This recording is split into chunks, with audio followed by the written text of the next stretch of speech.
Now, we have 4 macromolecules. The 4 macromolecules we have are what, and what?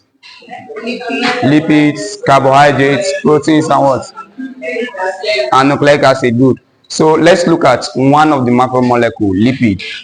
Now we want to look at the oxidation of fatty acid. We've seen that when lipids are broken down, we have fatty acid and glycerol, but we're interested in the fatty acid.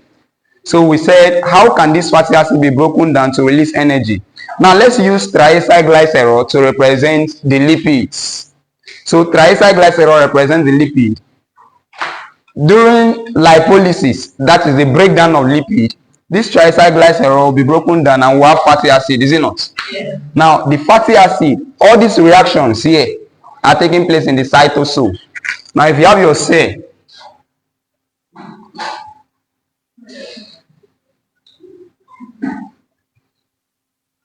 let's assume this is your cell. This is the nucleus where your genetic material is found. This is the mitochondria.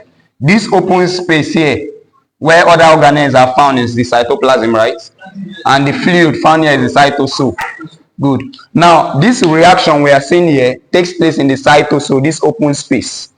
But that beta oxidation of fatty acid, that breakdown of fatty acid to release energy, takes place in the mitochondria. Do we get that? Please, anything you don't understand, call me back. Are you tapping? Okay. Alright, so I said this normal breakdown of fatty acid, of lipid, takes place in the cytosol. But beta oxidation of fatty acid, first, where does TCA cycle take place? In the mitochondria, right? Glycolysis takes place where? In the cytosol. In the cytosol. Same thing applies here. Lipolysis, that is the breakdown of lipid, takes place in the cytosol. But the oxidation of that fat takes place in the mitochondria.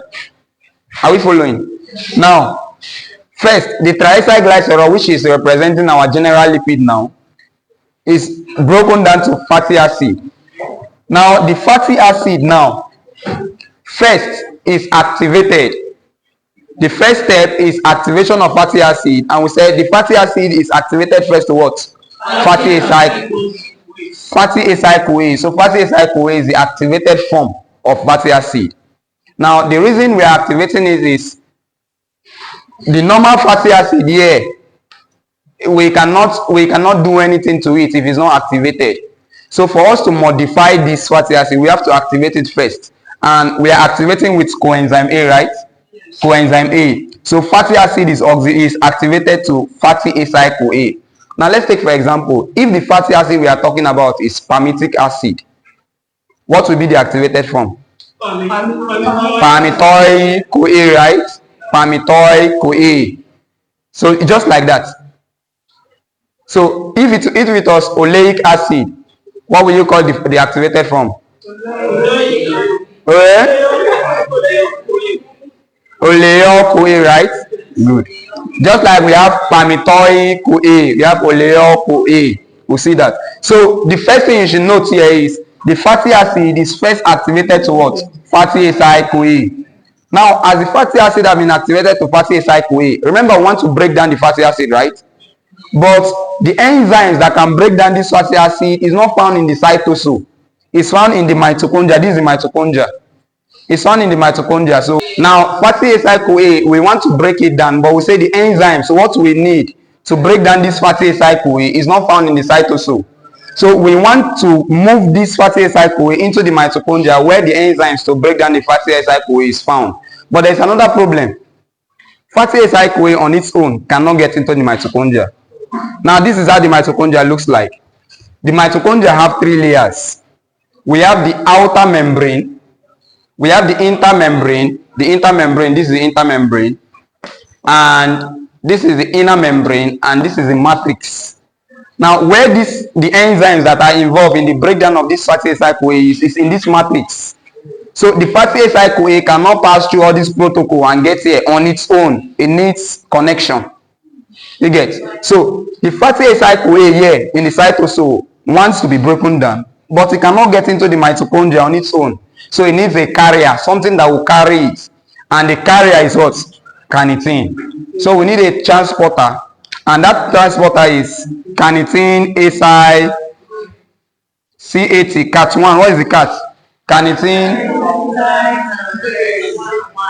acyl transferase 1, right? Good. Now this carnitine acyl transferase 1 found in the outer mitochondrial matrix. This is where it is found. The carnitine acyl transferase 1 is found here. Now this carnitine acyl transferase 1, this cat1 here, we attach itself with the fatty acyl CoA, and it will form what? Fatty acyl carnitine. What is going out here? If you look at this, this is fatty acyl CoA, right? If fatty acyl carnitine is formed, what do you think was going out here? CoA was going out, right? So we gave out coenzyme A. Now we've gotten fatty acyl carnitine, but that's not even what we want. Now the fatty acyl carnitine now, if you check this is the outer membrane, this is the inner membrane, right? Now this is where this space here is where the fatty acyl carnitine is now. This space here, which is the inner membrane, right? But the reaction is supposed to take place where? In the matrix. So we need to cross this inner membrane into the matrix. Do we get? This is the outer membrane, the inner membrane, the inner membrane, then the matrix. So now the fatty acyl carnitine now will now cross the inner membrane into the matrix. Now inside the mitochondrial matrix now, the fatty acyl carnitine will be converted back to fatty acyl CoA. That is another coenzyme A we attach to the fatty acyl carnitine, and carnitine will be given up. Carnitine will be sent back here. So go and bring more fatty acid. This are fatty acyl CoA now. What happens to it? We said it will now be broken down, right? It is now in the mitochondrial matrix. So how is it broken down? Let's use one example. Now if you check this, let's use this to be our palmitoic CoA. 16 carbon. Palmitoic CoA is 16 carbon. Now palmitic acid is a fatty acid now. And we know first it will be activated to fatty acyl CoA, right? So our fatty acyl CoA now is now palmitoic CoA. So this thing, I'm just using one example. We can use any other one, but I'm using one example. So this is our palmitoic CoA, our fatty acyl CoA. The first thing in the mitochondria there, we said it will undergo how many reactions did I give there? 4, right? The first one is what? The steps of the beta oxidation. The first step is what? Dehydrogenation. Number 2. Hydration. Number 3. Oxidation. Number 4. Good. Now look at this. This is our palmitoic CoA. First, it will undergo, we said, oxidation, right? Now look at this. Please suspend anything you're doing. Dehydrogenation, right? Dehydrogenation is removal of oxygen, is not oxidation. So whether you call it dehydrogenation or oxidation, you are saying the same thing. Now first, this our fatty acyl CoA, we undergo dehydrogenation or oxidation. In that, now if you look at this, one hydrogen is removed here and one hydrogen is removed here. That was how the double bond was introduced, right? So a double bond was introduced here, and FAD was reduced to FADH2. We said palmitoic CoA will be reduced to what? What is the name of this? Will be oxidized to what? What is the name of this? Trans 2-enoyl CoA, right? Now the bond, the double bond here is a trans double bond. We have cis and trans, but the isomer here is trans. Now these two shows that the double bond is on position what? 2. This is the first carbon, carbon 1, carbon 2. So you can see that the double bond is on carbon 2. Now enoyl is talking about now enoyl, meaning that the O here, the carbonyl carbon is connected to a carbon with double bond. In double bond, is it not? Now so the first step, the very first step in beta oxidation is dehydrogenation. We remove hydrogen from position 2 and position 3, is it not? So we have this. The next step there is what? Hydration. Hydration means what? Addition of what? Water. And you agree with me that water is HOH, right? H2O, is it not? HOH. So if you are adding water across, we'll add OH, this OH here from the water, we'll add it here, And this hydrogen here, we'll add it here, removing the double bond. Are we following? The OH, we add it here, and the H, we add it here. So this is what happens here. We just added OH here. Water is coming in. We added OH here, and we added one hydrogen here. So from 1 is now 2. And we call this what? L-beta hydroxy-acyl-CoA. Beta hydroxy-acyl-CoA. It's called beta hydroxy because if you check, we said carbon after the functional group is the alpha carbon, right? Now, so this is the alpha carbon, right? Is it not? Yes. It's not. This is the functional group, yes. So this is the alpha carbon. This is the beta carbon, right? And the hydroxy group is on the beta carbon, is it not? That is why we call it beta hydroxy. Beta hydroxy acyl-CoA. This is it. Beta hydroxy acyl-CoA. The next step after hydration is what? Oxidation. Now, oxidation by NAD now. NAD will oxidize this. This oxidation is removal of hydrogen, right? Hydrogen will be removed here and double bond will be introduced. So we are converting an alcohol to a ketone. This is the only thing changing here. Just this. Alcohol is changed to a ketone. Oxidation. And will form what? Beta keto acyl-CoA. First we had beta hydroxy, but now the hydroxy have been oxidized to keto. So we now have beta keto acyl-CoA. I'll take it again, but just follow to the end. Now, after that, the next step is what? Pyrolysis, right? Pyrolysis, breakdown. We are breaking it down. Now, if you look at this very well, if you are breaking down this is where we are breaking. Acetyl-CoA is actually coming in.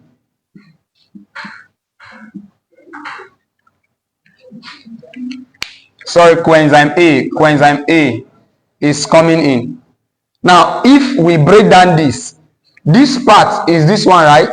Yes. This is this. Then this remaining part attached to its CoA will give us this. This is acyl-CoA and we've removed acetyl-CoA. We'll see how this works. I will take this over again and you see how it works. I don't get money.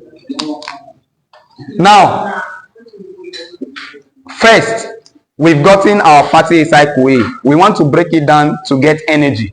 But how do we do that? We say it follows 4 steps, right? Beta oxidation. We are oxidizing at the beta carbon. Now, the beta oxidation, the steps are, number 1 is what? Dehydration, dehydrogenation, or it's a oxidation by FAD. Number 2 is what? Hydration. Number 3, oxidation, and number 4, pyrolysis. Good.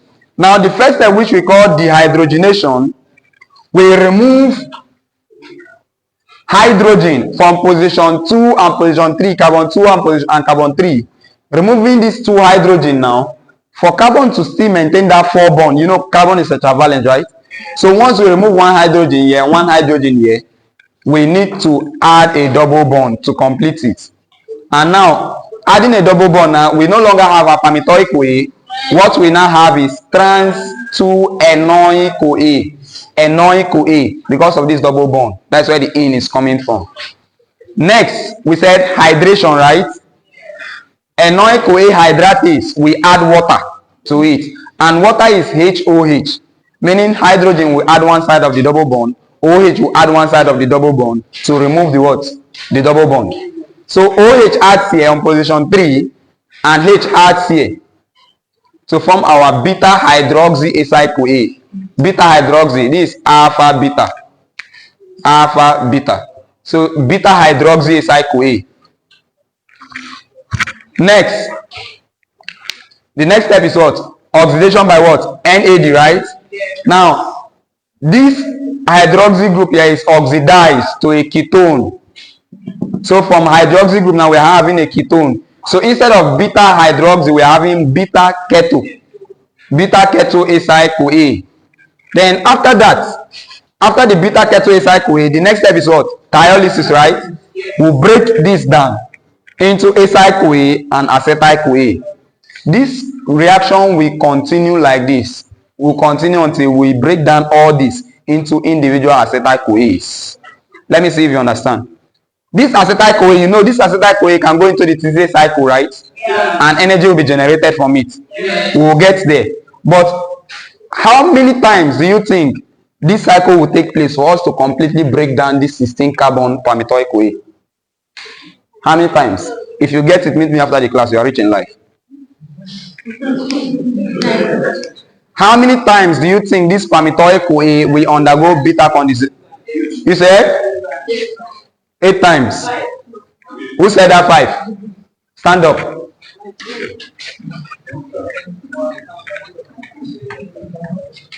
Okay, so is it 8, 6, or 7? Which one? What are you saying? Okay, you all got it. You all got it. But some of you got it wrong. Now, we said it's 16 carbon, right? Now look at this. 16 carbon. The first round, this 16 carbon, the first round of the beta oxidation, we gave out, this is just the first round, right? Yes. We gave out acetyl-CoA, right? 2 carbon, and this is how many carbon? 14 carbon, right? Because acetyl-CoA is 2 carbon. Is it not? So acetyl-CoA is giving up here. If this reaction goes on again, okay, here we have 14 carbon. So after acetyl-CoA goes, we have 14 carbon here, right? If another acetyl-CoA goes out, that is if this one now undergo another reaction, it will give out acetyl-CoA, right? And it will remain how many carbon? 12 carbon, right? So if another acetyl-CoA goes up, we have 12 carbon. If this reaction goes on again and another acetyl-CoA is giving up, we have what? 10, right? If it goes on again, another one goes out. Let me use AC for acetyl-CoA. We have what? 8, right? Another one, we have 6. Another one, 4. Another one, 2, which is our acetyl-CoA, right? The 2 cannot undergo again because it's acetyl-CoA is 2 carbon. Now, how many rounds did we take now? 6 rounds. How many rounds? 1, 2, 3, 4, 5, 6, 7. Now, understand this. If you are given whether 100 carbon of fatty acid and you're breaking it down, we are removing acetyl-CoA one after the other. So the first round will just remove acetyl-CoA. The second round will remove acetyl-CoA. Next round will remove acetyl-CoA, right? Is it not? Good. So that's how many acetyl-CoA did we form? 1, 2, 3, 4, 5, 6, 7, 8. 8 acetyl-CoA. How many rounds? It's a lie. I thought somebody would point it out. How many rounds? Eh? 6 rounds. now I will know if you really understand. But it's not 8 rounds. 7 rounds, right? 7 rounds because the last acetyl-CoA cannot undergo. So we have 8 acetyl-CoA but 7 rounds. Do we get? Have you written this? I want to give you classwork. It's your CA. Have you done this? Then what happens to this acetyl-CoA now? It goes where? Into the TCA. It can go into the TCA cycle. Or it can be used in the biosynthesis of another thing. It can be used in the synthesis of ketone bodies. It can go through the TCA cycle to generate energy. We'll come to ketone body. Ketone body is a topic on its own. Now, yes, we want to look at the energy yield from oxidation of palmitoic-CoA, 1 molecule of palmitoic-CoA. But if you forget everything we've said today, don't forget that there are how many steps in beta oxidation? 4. The first step, palmitoic-CoA or any fatty acid-CoA at all, we undergo what? Dehydrogenation to form what? Trans-2-enoyl-CoA, right? Good.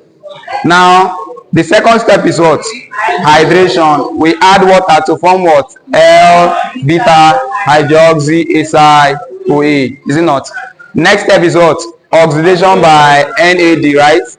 To form what? Beta ketoacid-CoA. The next step, pyrolysis will come to break it down into acetyl-CoA and acyl-CoA. Now, all after repeated cycles and we've converted all to acetyl-CoA, we want to calculate the energy yield from the complete oxidation of one palmitoyl-CoA. This step applies to all saturated fatty acids. We'll come to that. Now, this is our palmitoyl-CoA we started with. I'll use that to summarize everything, but let's get it from here first. This is our palmitoyl-CoA we started with. Palmitoyl-CoA is how many carbon? 16 carbon, right? And we know that to break down palmitoyl-CoA, we took how many rounds? 7 rounds. And for each round, we were using 1 CoA. CoA was coming, I've cleaned that, but you know, CoA was coming in at the end. When the zeolysis comes, when we are breaking down, we added CoA.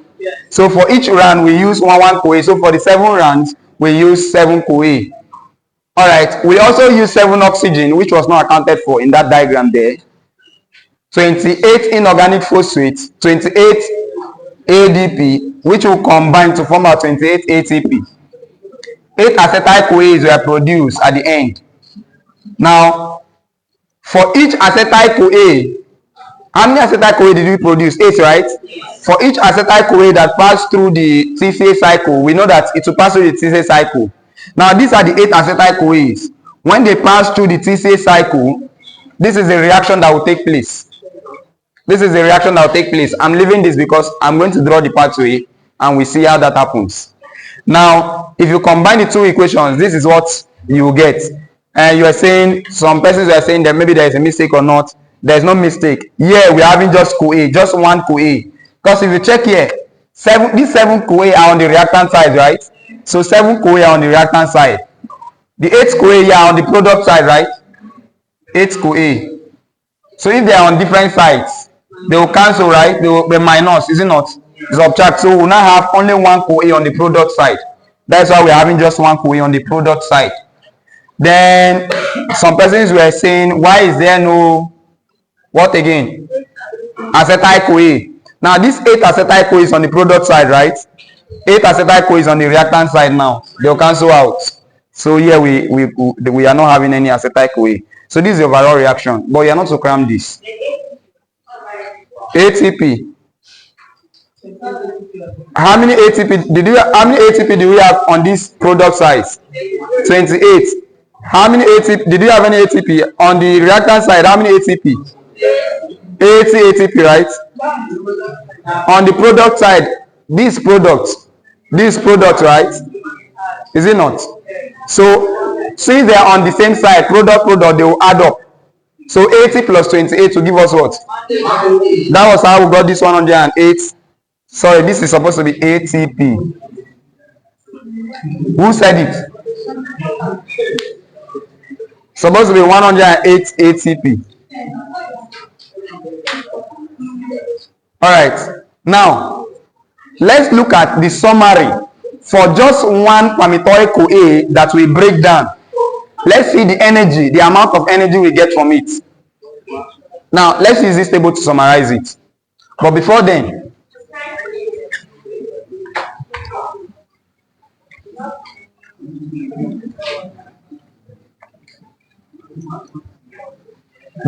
look at this. Hello. We were told that 1 NADH that goes through the electron transport chain is equivalent to how many ATP? We knew that it was 3 ATPs, right? But recently, we now know that it is actually 2.5 ATPs. So for every 1 NADH, we have what? 2.5 ATPs. Now, for every 1 FADH2 that goes through the electron transport chain, we have 1.5 ATP, right? Good. Now, we are going to use this principle. First, in our oxidation, the beta oxidation, palmitoyl-CoA was converted to what? Remember the first step is dehydrogenation, right? To what? Trans 2 enoyl CoA, catalyzed by what? Acyl CoA dehydrogenase, right? And remember that step, one FADH was converted to what? FADH2, right? And palmitoyl CoA, the beta oxidation of palmitoyl CoA takes place for how many rounds? 7 rounds, right? Meaning we produce 7 FADH. Because for each round, we produce 1 FADH. For 7 rounds, we produce 7 FADH2, right? Good. Now, if 1 FADH2 is equivalent to 1.5 ATP, 7 FADH2 will be equal to how many ATP? 7 times, which will give me how many ATPs? 10 point what? 5, right? So the ATP formed from here will have 10.5. Now, after that, after the first step, the next step was what? Hydration, right? Adding water. There we did not use anything. The next step after hydration is what? Oxidation by NAD, right? So there, that step 2, we produce 1 NADH. And this reaction takes place 7 rounds. So we end up producing 7 NADH. Is it not? 7 NADH. So this 7 NADH here is still equivalent. 1 NADH is 2.5, right? So 7 NADH will be equivalent to how many ATPs? 7 times 2.5, which is what? 17.5. So we have 17.5 here. Good. Now some persons might be wondering, where is isocitrate coming? That DH there is dehydrogenase. Now remember that as we produce the acetyl CoA, that the acetyl CoA will go through the electron transport chain, right? Sorry, the acetyl CoA will go through the tricarboxylic acid cycle, TCA cycle. Now in that reaction of TCA cycle, let's revise it a little. Acetyl CoA will condense with oxaloacetate to form what? BCH220. Citrate. From citrate to what? From isocitrate to what? From alpha ketoglutarate to what? Succinyl CoA. From succinyl CoA to succinate to married to amylate back to good. So this is our TCA cycle. Now here, what is the enzyme here? Citrate synthase, right? Yes. What is the enzyme here? Aconitase. What is the enzyme here? Isocitrate dehydrogenase. And here we know that NAD was converted to what? NADH. From alpha ketoglutarate to succinyl CoA was what? Alpha ketoglutarate dehydrogenase, right?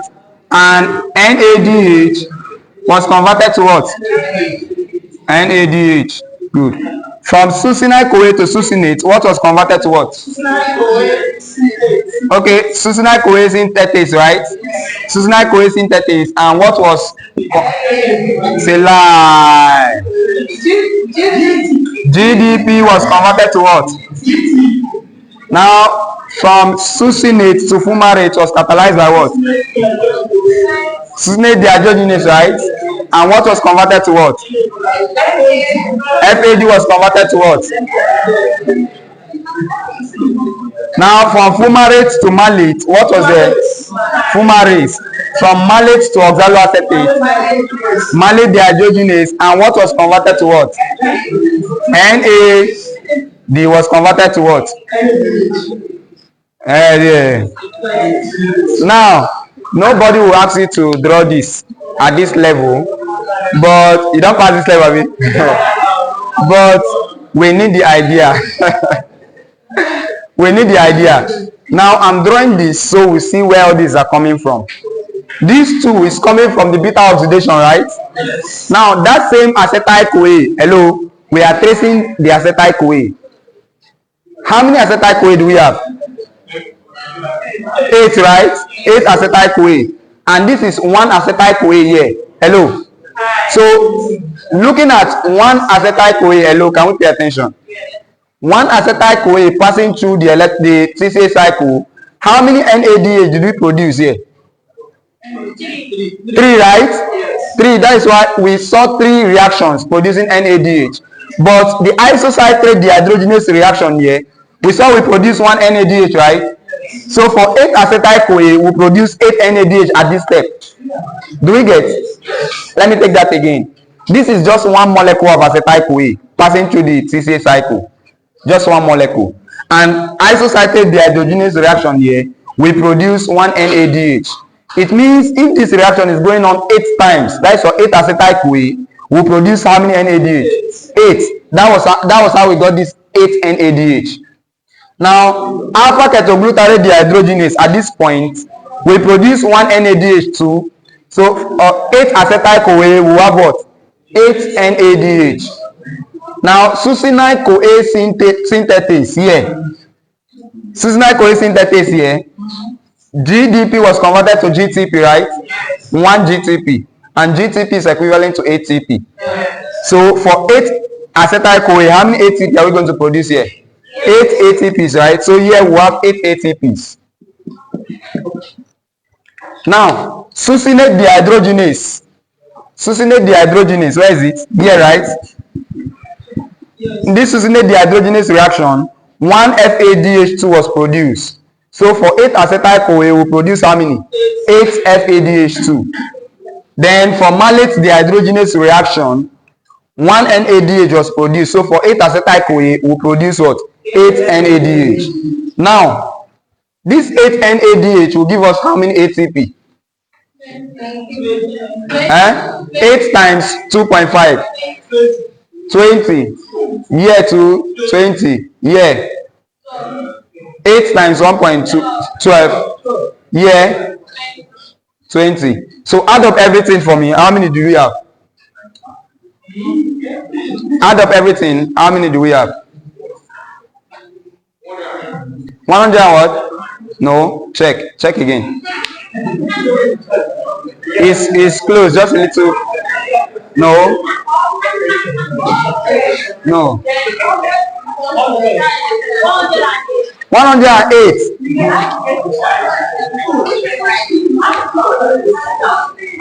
Everything here is 108. Remember, hello. Do you remember the 108 ATPs we got in that equation? This is the 108. That is how it's accounted for. Yes. 108 ATPs produced. Now look at it. For 1 glucose, for 1 molecule of glucose that goes through glycolysis and TCA cycle, we got 38 ATPs, right? Last semester, 38. Now for just 1 molecule of palmitoic-CoA, we are having 108. Are you saying that this produces more energy than carbohydrates? 1 molecule of palmitoic-CoA is giving us 108 ATPs. 1 molecule of glucose gives us 38. You see why this is giving us more? No, we are not even looking at the number of carbon that's here. That's what the body recognizes. That is how the body, that is how it is created to be. It's just like you're asking me, why do they call Gary? No. Any question so far? Any question on this? Any question?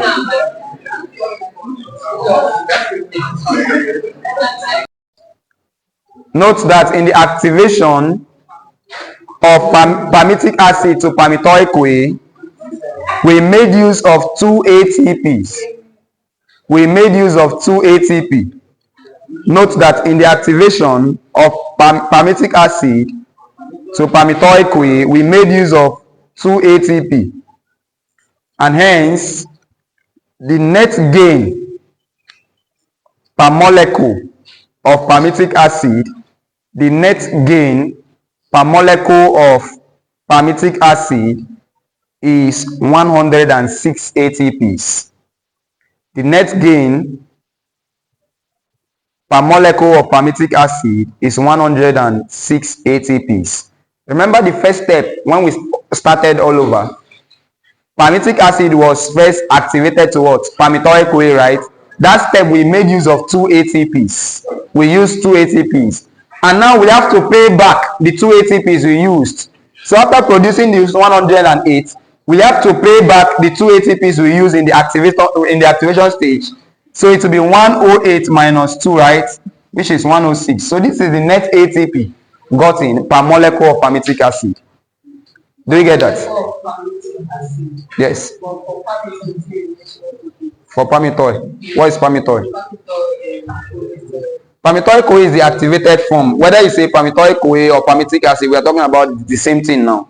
But when we are converting palmitic acid, first, before it gets into the mitochondria to undergo beta oxidation, it was first activated to palmitoyl-CoA, right? Palmitic acid was first activated to palmitoyl-CoA. Then carnitine acid transferase carries it down to the mitochondria. That step of oxidation, we use 1 ATP. We use 2 ATP. So after producing everything, just like in glycolysis, payback phase. After producing this 108, to get the net ATPs produced, we minus. We have to subtract the 2 we use from the total to give us this. So this is the net ATP gotten from oxidation of palmitic acid. All right, please, let's look up. Reduce the noise. You are alive. You are alive. Your mom will see this noise you're making now. All right, so we've looked at beta oxidation of saturated fatty acid, and we said beta oxidation of saturated fatty acid have how many steps? 4 steps, right? Step 1 is what? Dehydrogenation or oxidation by FAD, right? Next is what? Hydration. We added water. What is the name of that enzyme that has that water?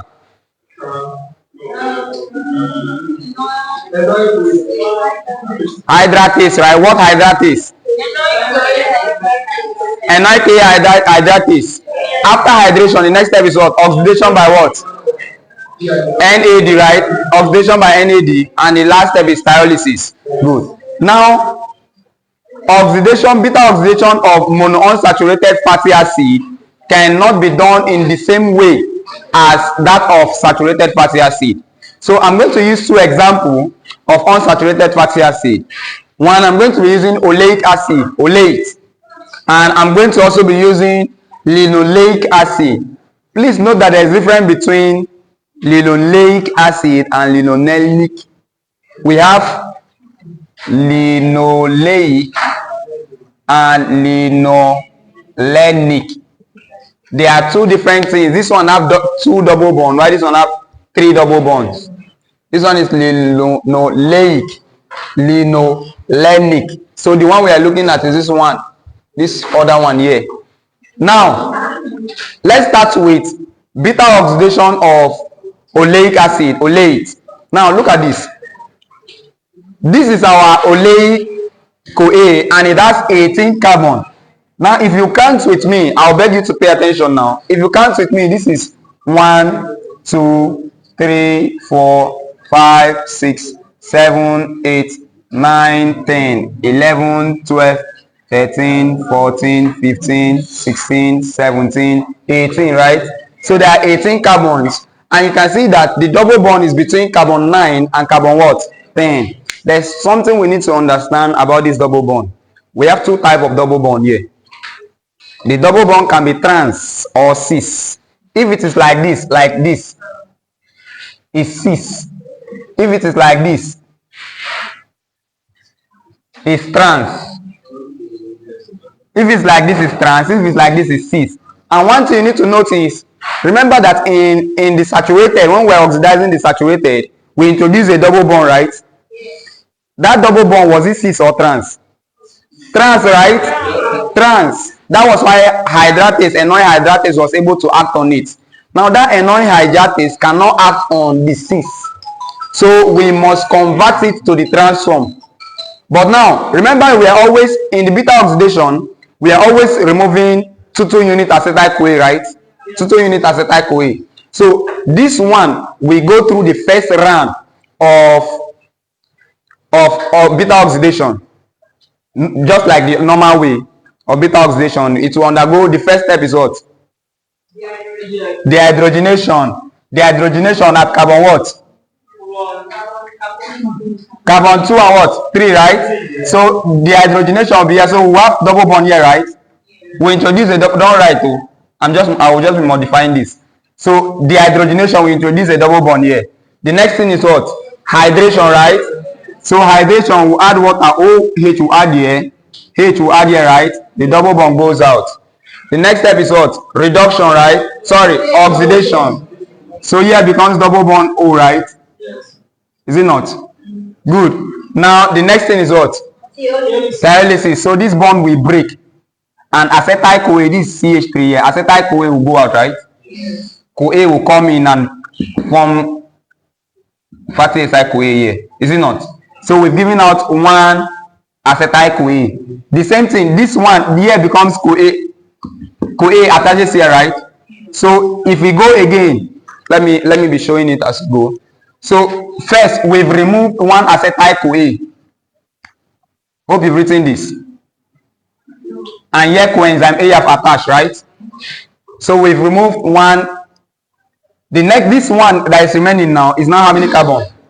16 carbon, right? This 16 carbon molecule will now undergo another round of beta oxidation. We've done one round, right? Yes. The second round now, still dehydrogenation. That's to remove hydrogen here and here, right? Yes. And what we will introduce? Double bond, right? Double bond.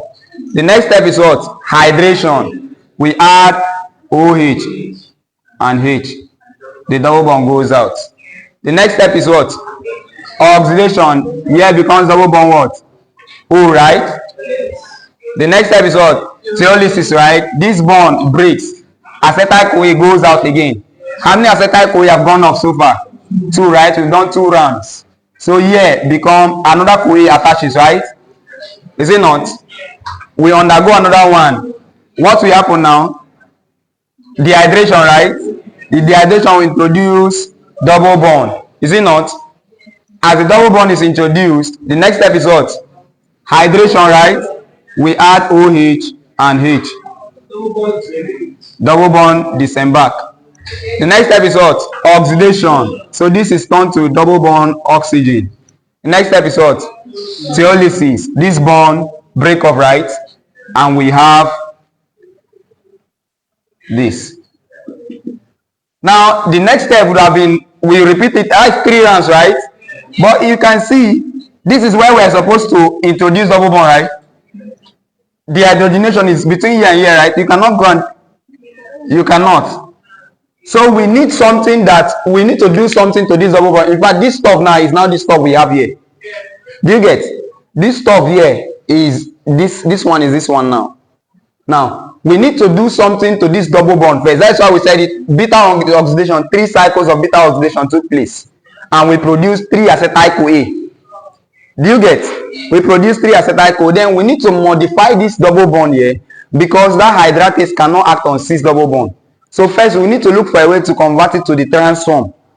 That is why we said we need 2 auxiliary enzymes. Now the first one now, this is 6 delta 3 duodecinoid CoA. Duodecinoid is 10, duodecinoid is 12. Is it not? All of you did French. On, do. Okay, apart from that, pentagon is how many side? 5. Hexagon, heptagon, octagon, nonagon, decagon, undecagon, dodecagon. So dode, when I say they say dode, 12. So now this is 12 carbon, and delta 3 means the double bond is on carbon 3, carbon 1, 2, 3. The double bond is on carbon 3. Next now, this isomerase, remember the 2 auxiliary enzymes. So first was isomerase, right? Delta 3, delta 2, enoic CoA isomerase comes in, and what is doing it? It will isomerize this bond here. It will isomerize it, like it will change it from the trans form to the what? To the 6 form. So we are just changing this. Sorry, from 6 form to the trans form. It shows you are following. Thank you. So the isomerase, now the function of the isomerase now, because they say state the role of the two auxiliary enzymes. So you tell them that the isomerase isomerizes the cis enoic CoA to the trans enoic CoA, right? To the trans enoic CoA. So what we just did here, we just changed this cis form to the trans form. Is it not? Then this trans form now, hydratase can now act on it, right? We now start. This is the double bond introduced already. The next step will be what? Hydration, right? We add OH, we add H here, double bond disappears. Next step, oxidation, change it tiolysis. There's no double bond again, so we just continue the normal rounds, and we have 6 acetyl CoA produced. So in total, we already removed 3 acetyl CoA here, right? And here we produce 6 acetyl CoA after 5 rounds. So how many acetyl CoA did we produce altogether from oleic acid? 9, right? 3 and 6, 9. This is for monounsaturated fatty acid. You don't need to cram anything here. You don't need to cram anything. Relax, relax, relax. Relax now. When you want to draw oleic acid, the first, or anyone you want to draw, the first question you ask yourself is how many carbon? Oleic acid now is, we know is how many carbon? 18 carbon. Where is the double bond found? Position what? Between 9 and 10. Then you just use your normal idea of dehydrogenation, hydration, oxidation, and finally tiolysis. Then if you meet a cis double bond, you need to convert it to trans by that isomerase. You continue your normal breakdown. If you look at it like the structure don't full, but you don't understand. But just look at it, just look at the step.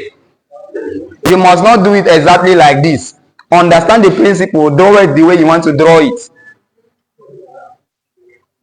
This is that. Now, this is for monounsaturated fatty acid. What of for fatty acids that have more than 1 double bond?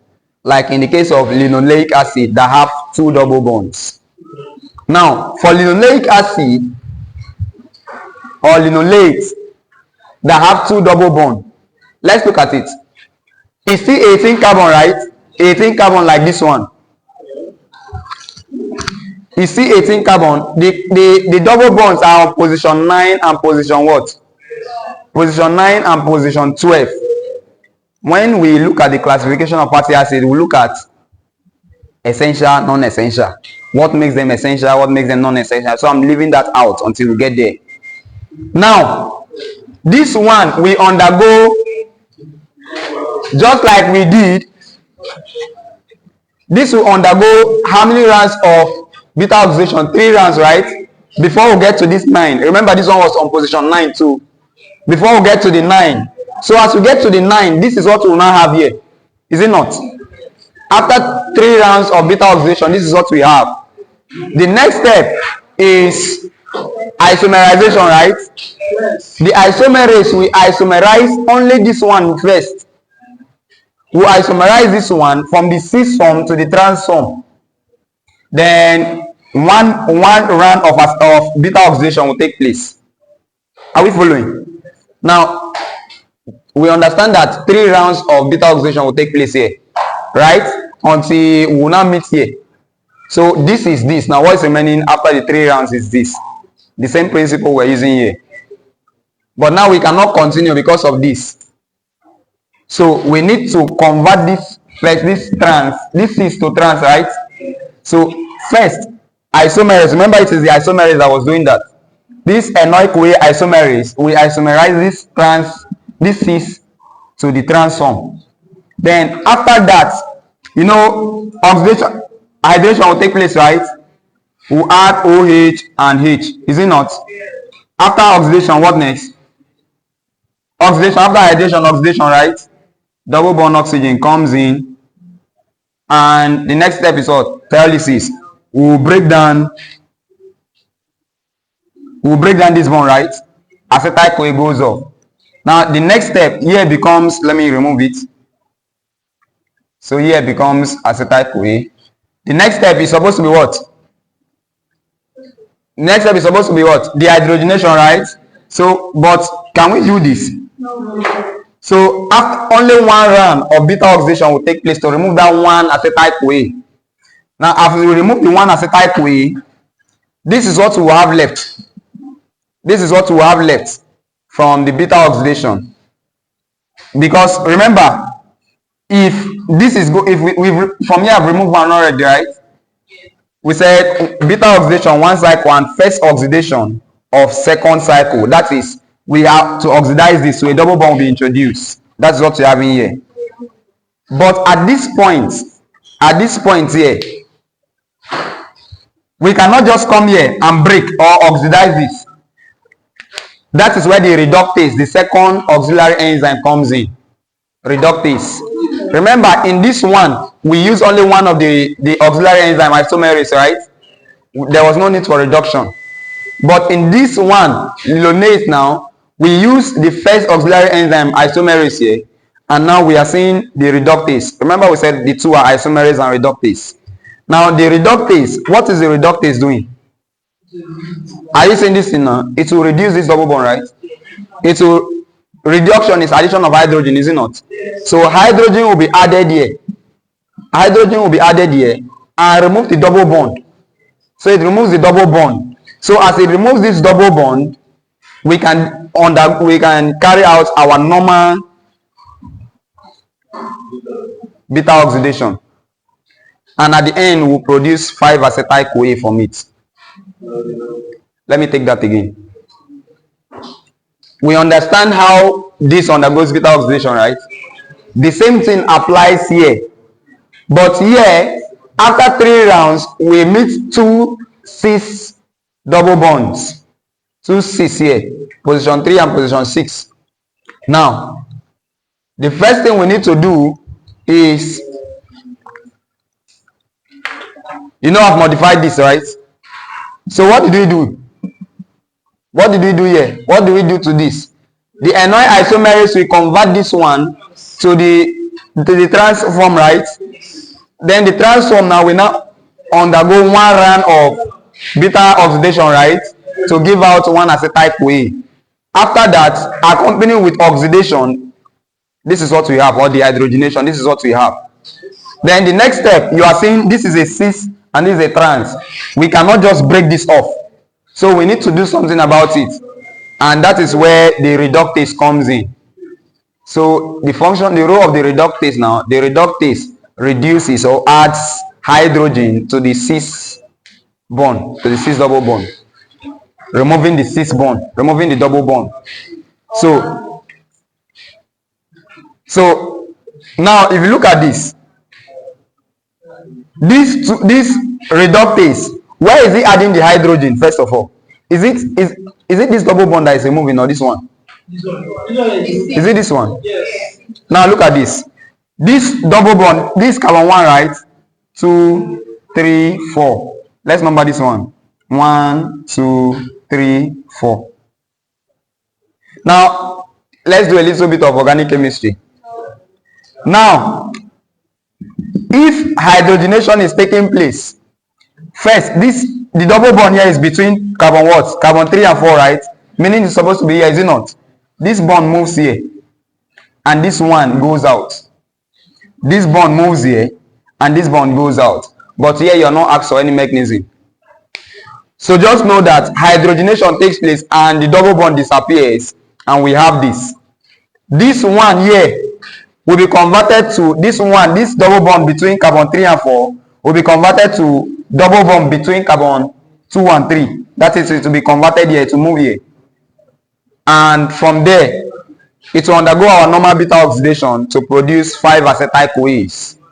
And the acetyl-CoA can go through the CCA cycle to generate energy. That is that. Why does it move? If the double bond, now look at this. If the double bond is here, remember, this is carbon, right? This carbon, is it not? From the normal things we've been doing, the double bond has always been between carbon 2 and carbon 3 and not between carbon 3 and 4.